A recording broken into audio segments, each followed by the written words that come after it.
গল্পকথন by she channel থেকে আপনাদের স্বাগতম। গল্পকথন বাই শি চ্যানেলটিকে সাবস্ক্রাইব করে এবং বেল আইকনটি ক্লিক করে আমাদের পাশে থাকুন। ঘরে এগোলে নজর পড়ে কোনো এক সর্দারের হাল ফ্যাশনের পাকা বাড়ি। ঘরে তার 2-3টে গরুও আছে, নিজের 2টো মাঠ কোটাও আছে ভাড়াঘাটায়। সর্দারের হপ্তা 35 টাকা। হপ্তা যাই হোক, মাসে তার উপরি মেলে 500-600 টাকার এক আধলা কম নয়। গঙ্গার ওপারে মিলের বাবুদের এই বাজারেও নতুন নতুন কোঠা উঠেছে, দোতলা বাড়ি 3তলা হচ্ছে। মেঘনা মিলের বেনারসির সঙ্গে আলাপ হলো রাস্তায়। সর্দারকে 22 টাকা ঘুষ দিয়ে বেচারা কাজে ঢুকেছিল। জ্বর গায়ে 2 দিন কামাই হবার পর জবাব হয়েছে। কাজ যাবার ভয়ে অনিল জ্বর নিয়ে আর রামধনী মাজার ব্যথা নিয়েই কলে যায়। ঘুষ দিতে না পারলে ছুটি নেয়, লেট হলে সঙ্গে সঙ্গে জবাব। একটু এগিয়ে অ্যালায়েন্স সাউথ লাইন ওরফে নয়াবাড়ি। সুলেমান মিয়ার ঘরে গিয়ে উঠি। ছাঁচে ঢালা 5 হাত লম্বা 2 হাত চওড়া পায়রার খুদে খুদে খোপ। 8 টাকা ভাড়া। একজনের পক্ষে এত ভাড়া মাসে মাসে দেওয়া সম্ভব নয়, তাই একটা ঘরের 9-10 জন ঠাসাঠাসি করে থাকা মানে কোনো রকমে চোখের 2টো পাতায় এক করার মতো একটু জায়গা বেছে নেওয়া। সুলেমান মিয়ার ঘরের মধ্যে থাকার মানে হলো এর চেয়ে ভালো খোলা আকাশের নিচে বেদের টোল। খান কয়েক ছেঁড়া উলিঢুলি চট ছাড়া আর কিছুই নেই। ঘরে একটি মাত্র জানলা, বন্ধ থেকে সেটা কুলঙ্গির কাজ করে।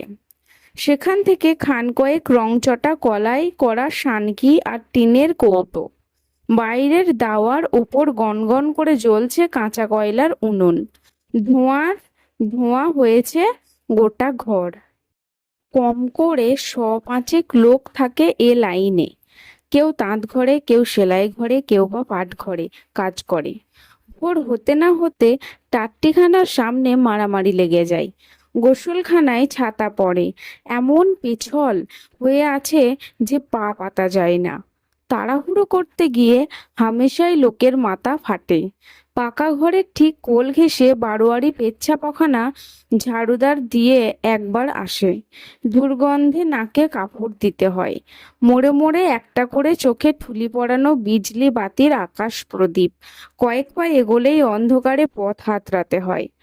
ডবল খাটুনি খেটে বাইরে দড়ির খাটিয়ার ওপর ক্লান্তিতে এলিয়ে পড়েছিল ইয়াকুব।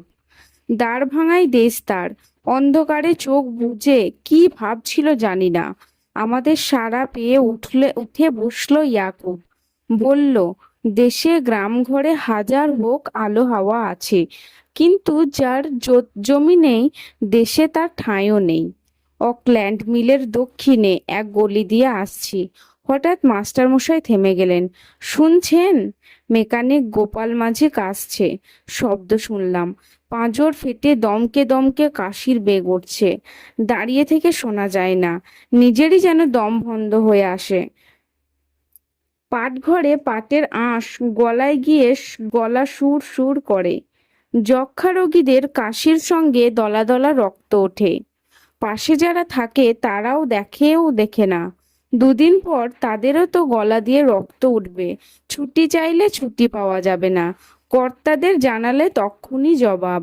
মজুরের অসুখে এই হচ্ছে মালিকের দাওয়াই। রোগ চেপে চেপে আজ একেবারে মরণ দশা হয়েছে গোপালের। বিছানা ছেড়ে উঠতে পারে না। হাতে একটা পয়সা নেই যে ডাক্তার ডাকবে। এমনিতেই সংসার অচল হয়ে পড়েছে। আঁতপুর স্কুলের সেরা ছাত্র ছিল নেপালের ভাই কেষ্ট। স্কুল ছাড়িয়ে তাকে মিলিটারিতে জান দিতে পাঠানো হয়েছে।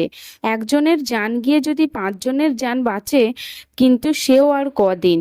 গোলকধাঁধার মতো জগদ্দলের গলি, কোনখান থেকে কোথায় গেছে কিছুতেই ঠাউর পাওয়া যায় না।